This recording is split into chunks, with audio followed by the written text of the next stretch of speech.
Voilà,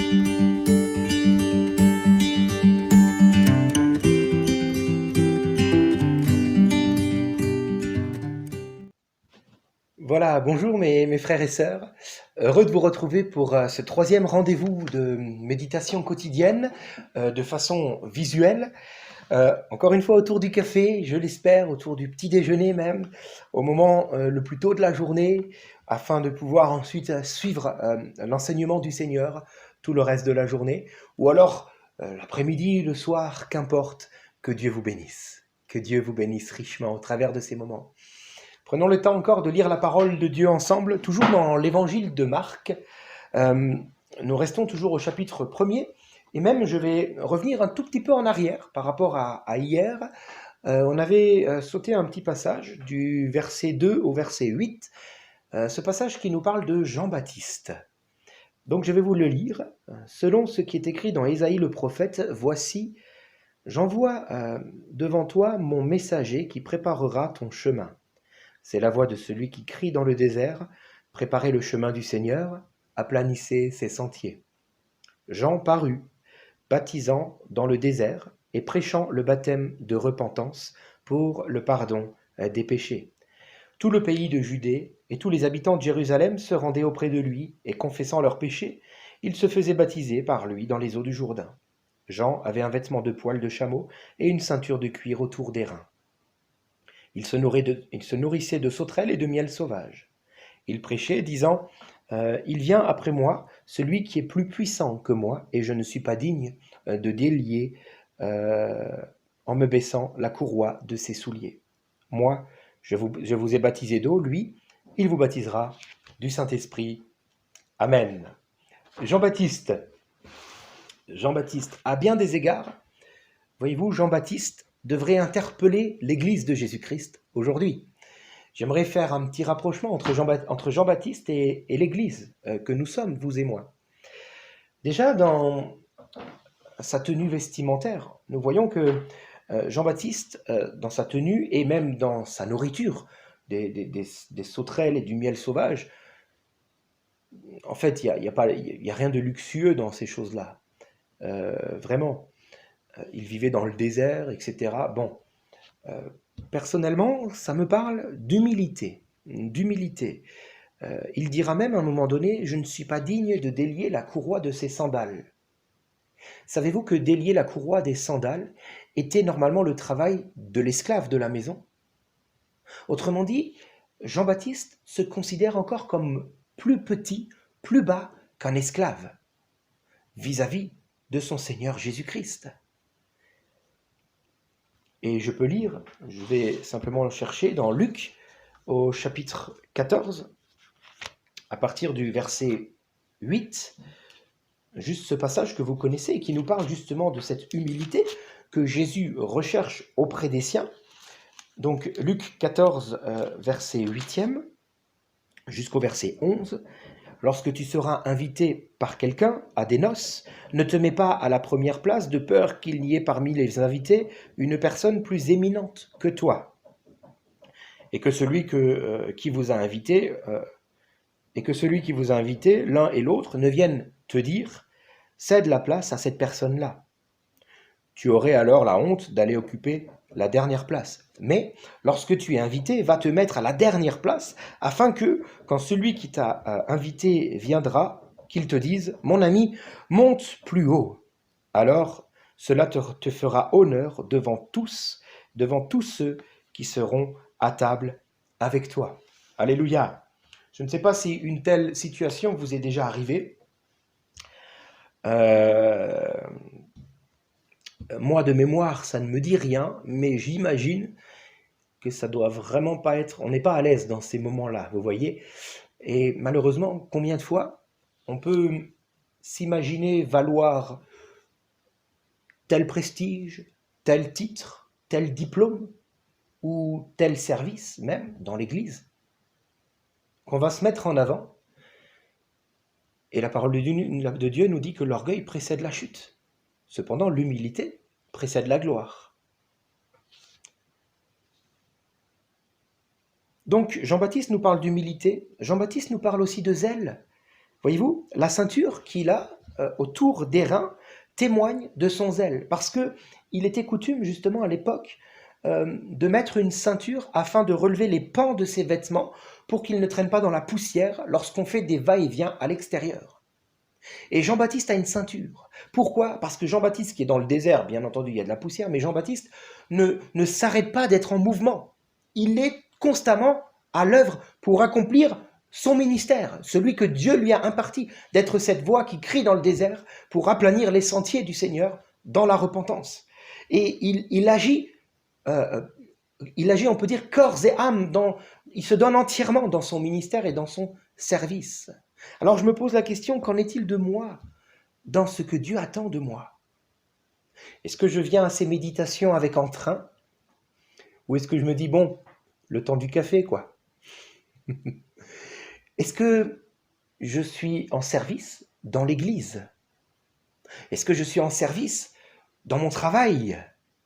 Attention, ne mélangez pas travail et service. Faites d'abord bien votre travail et le service viendra après. Alléluia, sinon il y a contre-témoignage et il n'y aura aucun fruit. Mais quelle est ma vie de service pour le Christ?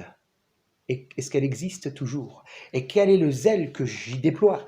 Est-ce que je sers uniquement lorsque tout va bien? Est-ce que je sers uniquement lorsque j'ai bien dormi? Ou est-ce que, de tout mon cœur, je me donne dans ce que le Seigneur attend de moi? Jean-Baptiste nous parle d'humilité, Jean-Baptiste nous parle de zèle, mais Jean-Baptiste nous parle aussi de témoignage. Est-ce que vous avez remarqué, alors que Jésus dira que celui qui porte sa croix me suive, Jean-Baptiste n'a pas suivi le Christ, mais il l'a précédé. Il l'a précédé.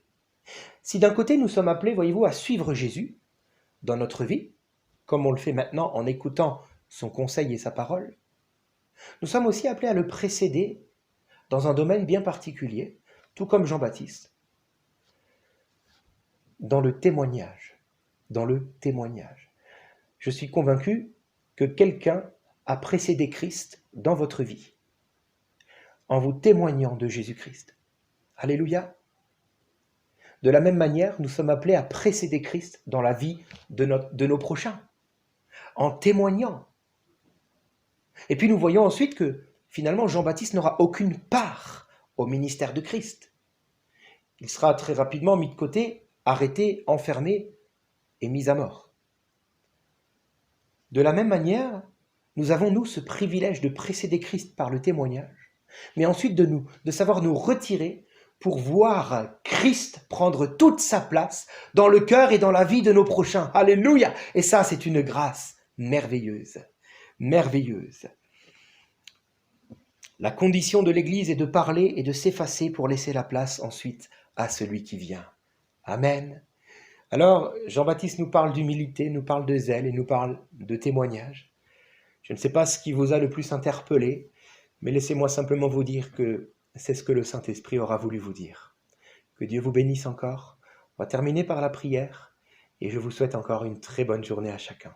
Merci pour ta parole, Seigneur. Je prie que tu bénisses toute personne qui est à l'écoute de ces enseignements, de ces méditations. Je prie que la foi puisse naître ou en tout cas être renouvelée dans les cœurs de chacun. Je prie que la vision de Dieu nous soit renouvelée aussi dans nos pensées et que nous puissions mener cette journée comme tu l'entends, Seigneur. Que ta bénédiction nous accompagne et nous précède et que nous puissions nous-mêmes devenir les précurseurs de Jésus-Christ dans la vie d'un plus grand nombre. Merci aussi pour le zèle que tu renouvelles dans nos cœurs pour ton service. Et merci pour l'humilité.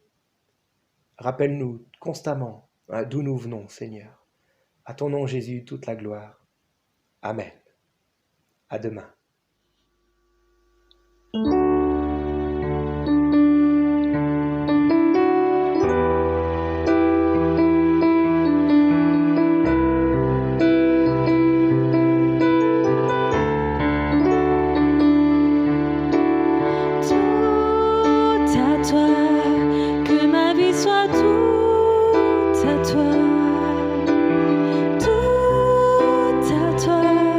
Je veux tout donner pour toi.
Chasse mes angoisses, remplis-moi de ta joie.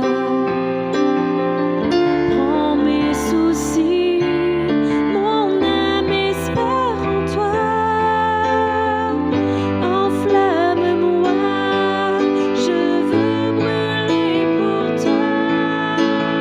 Tout à toi, que ma vie soit tout à toi.